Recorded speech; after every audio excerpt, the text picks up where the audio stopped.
Kasama rin pong kinundina ng mga Senate media reporters ang pagtawag ni Senador Rodante Marcoleta na bayaran sa media sa pagdinig po ng sarili niyang Blue Ribbon Committee hearing kahapon.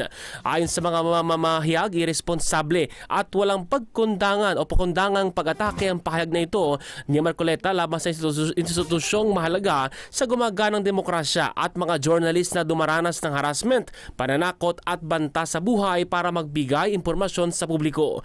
Dagdag pa ng mga reporters, maaring makasira sa tiwala ng taong bayan sa totoong journalism at makadagdag pa sa paninirang puri sa mga practitioners na ginagawa lang naman ang kanilang trabaho. Sa hiwalay pong pahayag ng Presidential Task Force on Media Security, dapat nilang humingi ng tawad si Marcoleta at bawiin ang mga nabanggit nito.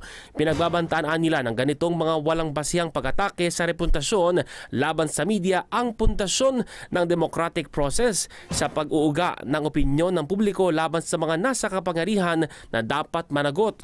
Humingi naman po ng tawad kalauna ng senador, sinabing hindi niya ito sinasadya at nabanggit niya lang ito dahil sa kanyang inis nang hindi banggitin ng mga news outlets ang kanyang pangalan bilang isa sa mga speakers ng INC rally noong 2025.